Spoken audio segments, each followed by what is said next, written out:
Hi நண்பர்களே, welcome to சனா சேவை மையம் யூடியூப் சேனல். நம்ம சேனலில் இன்றைக்கி என்ன செய்தி பார்க்க போகிறோம் அப்படின்னா, லோன் ஸ்கேம் அது சம்மந்தமாக தான் பார்க்க போகிறோம். அதாவது லோன் வழங்குகிறோம் அப்படிங்கிற பேரில் நிறைய புதிய மோசடிகள் இந்தியாவில் நடந்துகிட்ருக்கு. அது குறித்தான ஒரு செய்தியை இந்த வீடியோவில் பார்க்க போகிறோம். அதுக்கு முன்னாடி நம்ம சேனலை சப்ஸ்கிரைப் பண்ணாதவங்க சப்ஸ்கிரைப் பண்ணிங்க, ஃபாலோ பண்ணிங்க. இந்தியாவில் சமீப காலமாக பல வகையான சைபர் குற்றங்கள் மற்றும் மோசடி சம்பவங்கள் தொடர்ச்சியாக அரங்கேறிட்டு வருது. அந்த வகையில் இளைஞர் ஒருவர் லோனுக்கு விண்ணப்பித்த போது அவர்கிட்ட 87,000 ரூபா கொள்ளடிச்சிருக்க அந்த சம்பவம் தற்போது அதிர்ச்சியை ஏற்படுத்தியிருக்கு.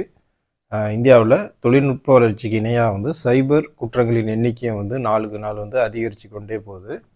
அது நவீன தொழில்நுட்பத்தை தங்களுக்கு சாதகமாக பயன்படுத்தும் மோசடிக்காரர்கள் பொதுமக்களிடம் பல வித்தியாசமான வழிகளில் மோசடி செஞ்சுட்டு வராங்க. வேலைவாய்ப்பு, குறைந்த முதலீட்டில் அதிக லாபம், பங்கு சந்தை முதலீடு உள்ளிட்ட வார்த்தைகளை பயன்படுத்தி பொதுமக்களை மோசடியில் விழ வைக்கிறாங்க.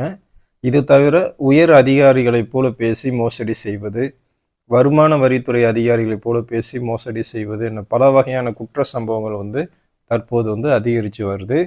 இதன் ஒரு பகுதியாக கடன் பெற விரும்பும் நபர்களை குறிவைத்து மோசடி சம்பவங்களும் அதிகரிச்சுட்டு வருது. இந்த வகையில் கடனுக்கு விண்ணப்பித்த ஒருவருக்கு 87,000 பணத்தை இழந்த சம்பவம் தான் தற்போது பரவலாக பேசப்பட்டு வருது. பஞ்சாப் மாநிலத்தில் லூதியானாவை சேர்ந்த நபர் ஒருவர் ஃப்ளிப்கார்ட் மூலமாக 2 லட்ச ரூபா கடனுக்கு விண்ணப்பிச்சிருக்காரு.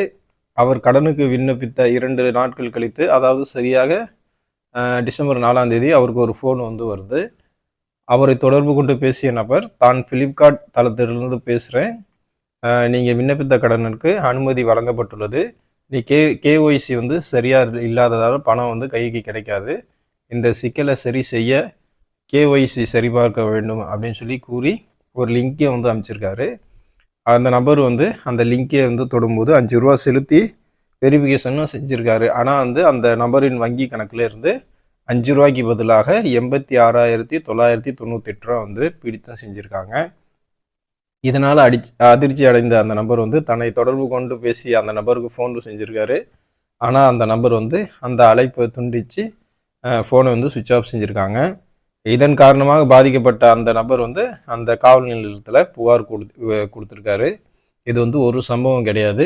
இது போன்ற நூற்றுக்கணக்கான சம்பவம் தினம் இந்தியாவில் நடந்துகிட்ருக்கு. லோன் ஸ்கேம், அதாவது இன்றைக்கி பொருளாதார ரீதியாக பின்தங்கி இருக்கக்கூடியவர்கள் மக்கள், அதெல்லாம் தொழில் செய்யறதுக்கு பணம் தேவைக்கூடிய மக்கள் லோன் அதிகமாக எதிர்பார்க்குறாங்க. அதுவும் உடனுக்குடன் டிஜிட்டல் மூலமாக உடனுக்குடன் லோன் கிடைக்குமா அப்படின்னு இணையதளம் வாயிலாக தேடுறாங்க. அப்படி தேடக்கூடிய அந்த நபர்களை குறிவைத்து இது போன்ற ஒரு லோன் ஸ்கேம்,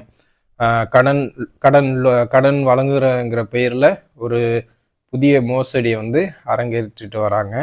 இது நாளுக்கு நாள் அதிகரிச்சிட்ருக்கு. உங்களுக்கு கடன் வேணும்னா எங்களை தொடர்பு கொள்ளுங்க அப்படிங்கிற ஒரு கான்டாக்ட் வருது. சில டைம் உங்களுக்கு இந்த லோன் இத்தனை லட்ச ரூபா உங்களுக்கு சேங்ஷன் ஆகிருக்கு, ஆனால் அதுக்கு நீங்கள் இவ்வளோ அமௌண்ட்டு டெபாசிட் பண்ணணும் அப்படின்னு சொல்லி அந்த பொதுமக்கள்கிட்ட பேசுகிறாங்க. பொதுமக்களும் ஏமாந்து அதுக்கு பணம் கட்டி லோன் கிடைக்கும்னு ஏமாந்தி திரும்ப பணம் கட்டி ஏமாறுறாங்க. இது போன்ற சூழ்நிலைன்னு பொதுமக்கள் எச்சரிக்கையாக இருக்கணும். உங்களுக்கு லோன் தேவையா அப்படின்னு வரக்கூடிய அந்த அழைப்புகள்லேருந்து நீங்கள் எச்சரிக்கையாக இருக்கணும். அதே போல் நிறைய சைபர் குற்றங்களும் மோசடிகளை அதிகரிச்சிட்ருக்கு. எல்லா விஷயத்துலையும் நீங்கள் பொதுமக்கள் ஆழமாக சிந்தித்து சரியான முறையில் நீங்கள் நடவடிக்கை எடுக்கணும். எந்த விஷயத்துலையும் நீங்கள் ஏமாறக்கூடாது அப்படிங்கிறது தான் அந்த வீடியோவுடைய நோக்கம்.